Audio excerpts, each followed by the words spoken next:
नमस्कार दोस्तों, LCM online में आप सभी का स्वागत है। हम लोग आधुनिक इतिहास पढ़ रहे हैं और आधुनिक इतिहास का चैप्टर जो आधुनिक इतिहास का भाग होता है वह एग्जाम में सबसे महत्वपूर्ण माना जाता है। सबसे अधिक क्वेश्चन वही से आते हैं, इसलिए आधुनिक इतिहास को हम चरणबद्ध तरीके से पढ़ रहे हैं। एक भी पॉइंट छूटना नहीं चाहिए। इस चीज़ का ध्यान रखते हुए हम लोग आगे बढ़ेंगे। हम लोग आधुनिक इतिहास में अंग्रेजों का आगमन पढ़ रहे हैं। अंग्रेजों के आगमन में आप लोगों ने देखा कि किस तरह से यहाँ पे अंग्रेज आते हैं, और अंग्रेज आते हैं तो दिल्ली दरबार में किस तरह से आते हैं और किस तरह से वहाँ से अनुमति लेते हैं। और फारूक सियर तक की घटना हम लोग देख चुके थे कि फारूक सियर से वो किस प्रकार से उसका जो है बीमारी ठीक करके, उसका फोड़ा ठीक करके किस तरह से वो जो है अपने पक्ष में ढेर सारा लाभ ले लेते हैं, और उसके बाद वो लोग बंगाल में को कर मुक्त व्यापार करने लगते हैं। अब जब बंगाल की बात आती है तो बंगाल ही क्यों, ये चीज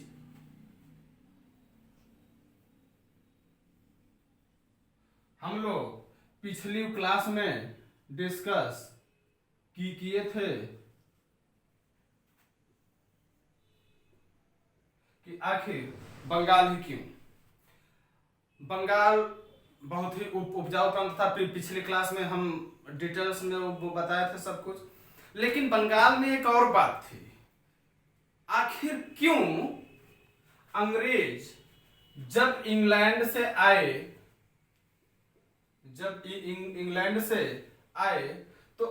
तो सबसे पहले तो उतरे थे सूरत में।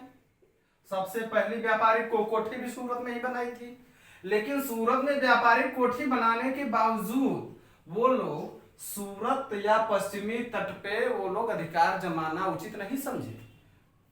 क्यों नहीं समझे, तो इसके विषय में आज हम लोग देखेंगे। देखिए, पहली बात तो ये कि उस समय साम्राज्यवाद का दौर था।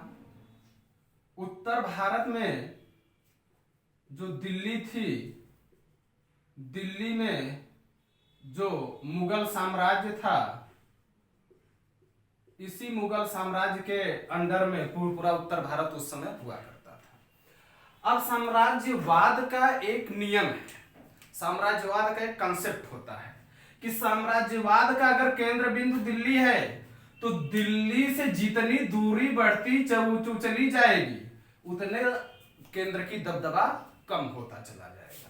और जब यहां से आप दूरी देखेंगे बंगाल की, तो बंगाल की जो दूरी है वो दिल्ली से काफी अधिक थी, और काफी अधिक होने के कारण ही बंगाल में विद्रोह बहुत ज्यादा होते थे। जब जब दिल्ली में सत्ता कमजोर होती थी या बादशाह कमजोर होता था, तब तब बंगाल में विद्रोह होते थे। और यहाँ का जो सूबेदार होता था, यहाँ का जो नवाब होता था, वह अपने आप को स्वतंत्र घोषित कर देता था, और घोषित करने के बाद यह तब तक स्वतंत्र रहता था जब तक फिर से कोई शक्तिशाली शासक जो है इस पे आक्रमण करके अपने अधीन न कर ले। इस साम्राज्यवाद का कंसेप्ट होता है।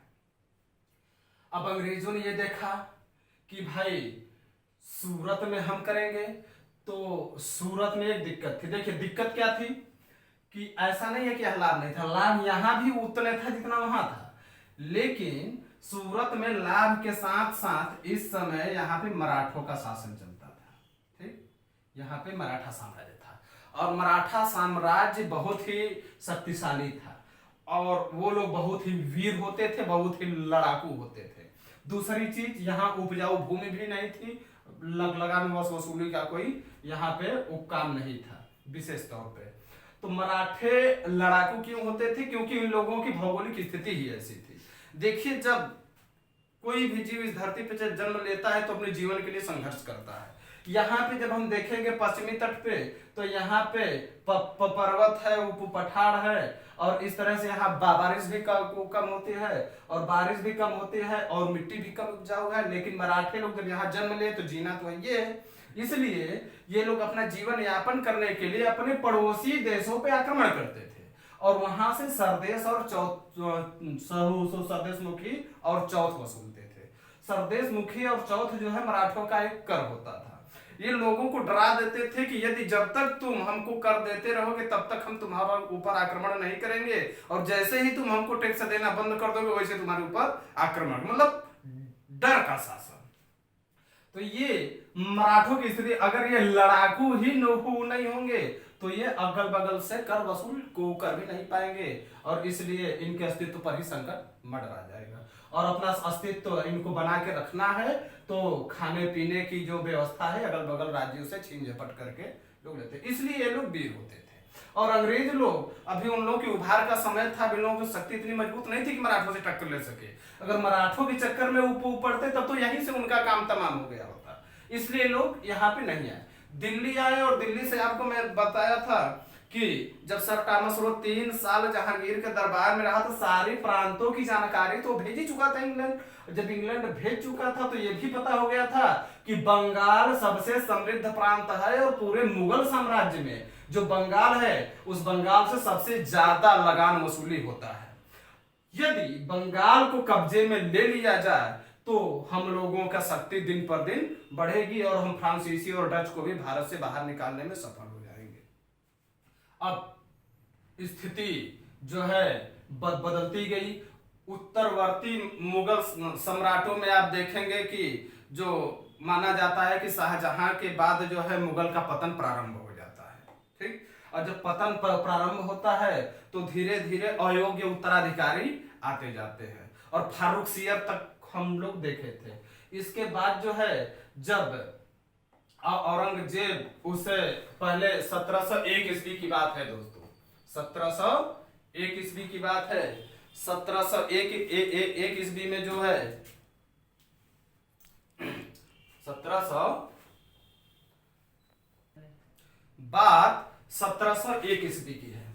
1701 ईस्वी में जो मुगल बादशाह था वो औरंगजेब होता था, और औरंगजेब जब मुगल बादशाह था तो औरंगजेब की मृत्यु जो है आपको पता ही होगा दोस्तों, औरंगजेब की मृत्यु 1707 ईस्वी में होती है।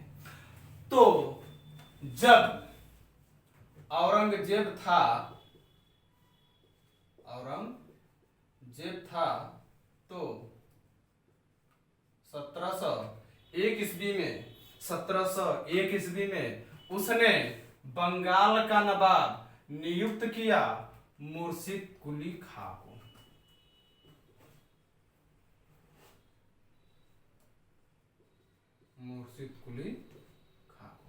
मुर्शिद कुली खां को औरंगजेब बंगाल का नवाब नियुक्त करता है, और औरंगजेब के बाद जब उसके उत्तराधिकारी कमजोर हो जाते हैं तो उनका दबदबा बंगाल पर से कमजोर हो जाता है, तो मुर्शिद कुली खां बंगाल में अपने आप को स्वतंत्र घोषित कर देता है, और अपने आप जो है यहाँ का शासन का बागडोर संभाल लेता है और अपना शासन करने लगता है। लेकिन अपने आप को स्वतंत्र करने के बावजूद भी, यहाँ का शासन व्यवस्था खुद चलाने के बावजूद भी, वह मुगल बादशाहों को, जो भी मुगल बादशाह होता था उस बादशाह को जो है वह नजराना और वार्षिक कर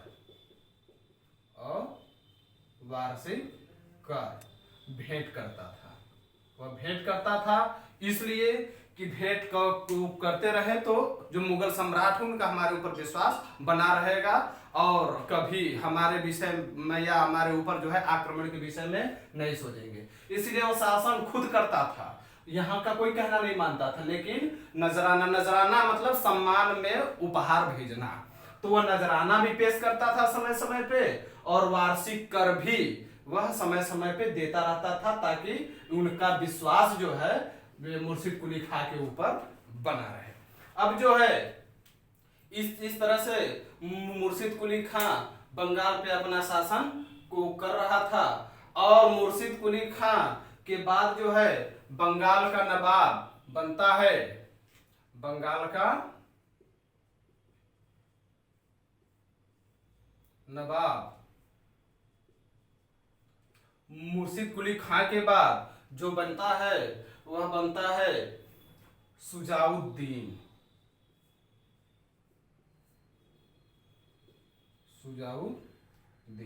मुर्शिद कुली खां के बाद बंगाल का नवाब शुजाउद्दीन बनता है। देखिए दोस्तों, शुजाउद्दीन से उतना क्वेश्चन आपसे पूछा नहीं जाता, लेकिन शुजाउद्दीन जो बंगाल का नवाब बनता उसके पहले भी एक बहुत ही महत्वपूर्ण नवाब होता था, और शुजाउद्दीन के बाद भी जो नवाब आएगा वो भी बहुत महत्वपूर्ण होगा।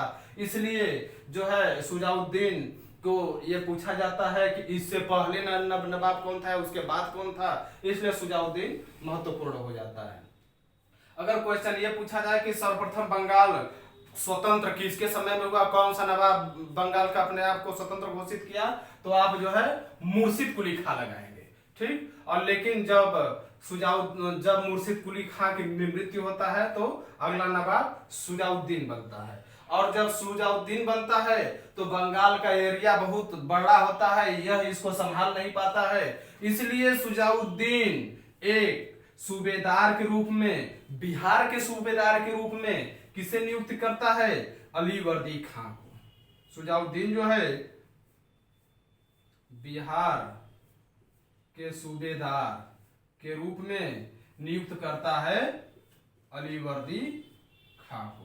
और जब अलीवर्दी खां को नियुक्त करता है बिहार में, तो जब बिहार में अलीवर्दी खां सूबेदार बन के जाता है, उसी दौरान शुजाउद्दीन की मृत्यु हो जाती है।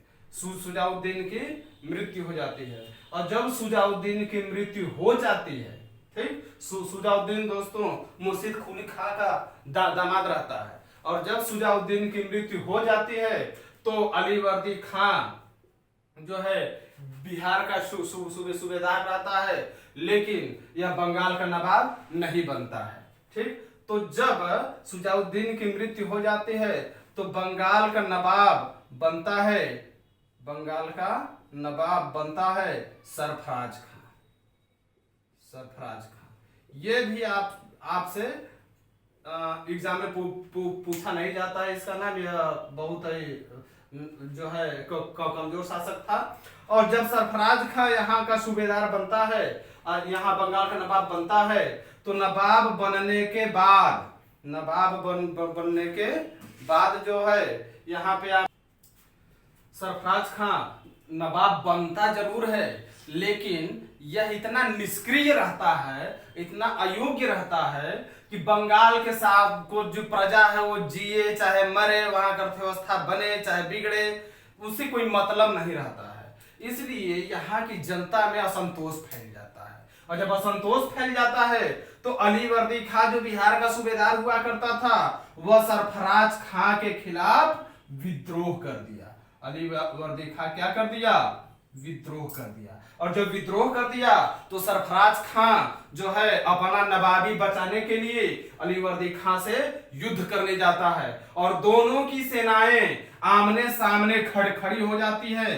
कहां, गिरिया के मैदान में। गिरिया के मैदान में, जी हाँ दोस्तों, गिरिया के मैदान में अलीवर्दी खां और सरफराज खां की जो सेनाएं हैं वो खड़ी हो जाती है। गिरिया का बहुत ही भयंकर युद्ध होता है, और जब गिरिया का बहुत ही भयंकर युद्ध होता है तो इस युद्ध में, गिरिया के युद्ध में सरफराज खां पराजित हो जाता है। और जब सरफराज खां पराजित हो जाता है तो बंगाल का नवाब कौन बनता है, अलीवर्दी खां, ठीक। सरफराज को पराजित करने के बाद अगला बंगाल का नवाब बनता है अलीवर्दी खां। और जब अलीवर्दी खां बंगाल का नवाब बनता है तो यह जो है जब नवाब बनता है तो सबसे पहले जो अंग्रेज की जो बस्तियां, चाहे कलकत्ता में हो चाहे चंद्रनगर में हो, चाहे कलकत्ता में हो चाहे चंद्रनगर में हो, चंद्रनगर में जो बस्तियां अंग्रेज लोग जो बनाए थे, उन बस्तियों की किलेबंदी करने का यह विरोध किया। इसका कहना था कि आप हमारे क्षेत्र में है, हमारे शासन में है, तो आपको किलेबंदी करने की क्या जरूरत है। अब किलेबंदी कर रहे हैं मतलब आप हमको टक्कर दे रहे हैं, तो आप जो है यहाँ पे व्यापारी बन के आए हैं, आप यहाँ पे रहिए लेकिन किलाबंदी मत करिए। ये विरोध जो है अलीवर्दी खां किया था प्रारंभ में, जब शुरुआती दिनों में नवाब बना था। लेकिन जैसे जैसे यह जो है ये सब समय बीतता गया, अलीवर्दी खां भी अंग्रेजों को पहचानने लगा, और दिन पर दिन अंग्रेज शक्तिशाली होते ही जा रहे थे। कुकर्मुक्त, तो उनका व्यापार हो ही रहा था। ठीक, और जब शक्तिशाली होते जा रहे थे तो अलीवर्दी खां को जल्दी ही समझ में आ गया कि अंग्रेजों से टक्कर लेना खतरे से खाली नहीं है।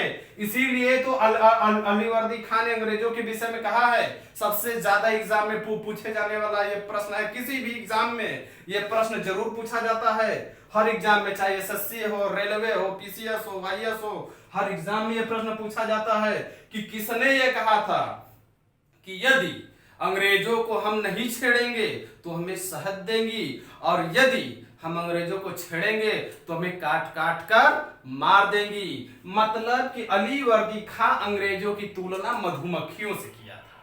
ये एग्जाम में हम हमेशा पूछा जाता है कि जो है अंग्रेजों की तुलना मधुमक्खियों से करने वाला जो बंगाल का नवाब वो कौन था, तो अलीवर्दी खां था।